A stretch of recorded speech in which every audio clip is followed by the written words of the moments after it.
Hi welcome to my mini vlog. ಇನ್ನು ಚಿನಿಮಾನ ಸ್ಕೂಲಿಗೆ ಬಿಟ್ಟು ಬರೋಕ್ಕೆ ಇವಾಗ ನಾನು ಕೂಡ ಹೋಗ್ತಾ ಇದ್ದೀನಿ.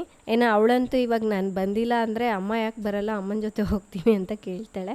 ಅವಳನ್ನು ಸ್ಕೂಲಿಗೆ ಬಿಟ್ಬಿಟ್ಟು ಫಿಶ್ ಮಾರ್ಕೆಟಿಗೆ ಹೋಗಿ ಫಿಶ್ ತಗೊಂಡು ಈಗ ಮನೆಗೆ ಹೋಗ್ತೀನಿ. ನಾನೀಗ ರಾಜುಗೆ ಹೆಡ್ ಮಸಾಜ್ ಮಾಡ್ತಾ ಇದ್ದೀನಿ.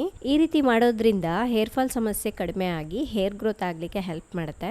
ನಾನಿಲ್ಲಿ ಅಮೃತ್ ನೋನಿ ಅವರ premium rich root hair oil ಅನ್ನ ಬಳಸ್ತಾ ಇದ್ದೀನಿ. ಇದು 100% ಆಯುರ್ವೇದಿಕ್ ಮೆಡಿಕೇಟೆಡ್ ಹೇರ್ ಆಯಿಲ್. ನಿಮ್ಗೂ ಕೂಡ ಡ್ಯಾಂಡ್ರಫ್ ಮತ್ತು ಹೇರ್ ಫಾಲ್ ಸಮಸ್ಯೆ ಇದ್ರೆ ಸ್ಕ್ರೀನ್ ಮೇಲೆ ನಂಬರ್ ಕೊಟ್ಟಿರ್ತೀನಿ, ಕಾಲ್ ಮಾಡಿ ಆರ್ಡರ್ ಮಾಡ್ಕೊಳ್ಳಿ. ಇವತ್ತು ನಾವು ನಮ್ಮ 2 ಬಾಲ್ಕನಿಗೆ ಮ್ಯಾಟ್ ಹಾಕಿಸ್ತಾ ಇದೀವಿ. ಇದಂತೂ ನಾನು ಸುಮಾರು ದಿವಸಗಳಿಂದ ಹಾಕ್ಸ್ಬೇಕು ಅನ್ನೋ ಆಸೆ ಇತ್ತು.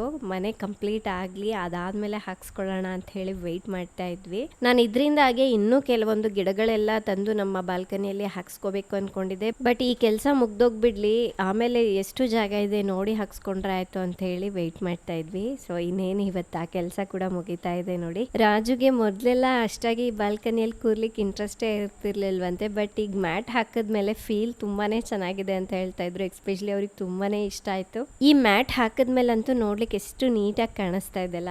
ಇನ್ನೊಂದ್ ಕಡೆ ನಾನು ಮಧ್ಯಾಹ್ನಕ್ಕೆ ಅಡುಗೆ ರೆಡಿ ಮಾಡ್ತಾ ಇದ್ದೆ. ಬೆಳಗ್ಗೆನೆ ಮಸಾಲೆ ಎಲ್ಲ ಹಚ್ಚಿಟ್ಟಿದೆ. ಈಗ ಫಿಶ್ ಫ್ರೈ ಮಾಡ್ತಾ ಇದ್ದೀನಿ. ಇದರ ಕಂಪ್ಲೀಟ್ ವ್ಲಾಗ್ ನನ್ನ ಯೂಟ್ಯೂಬ್ ಚಾನಲ್ನಲ್ಲಿದೆ, ಚೆಕ್ ಮಾಡಿ. Thank you.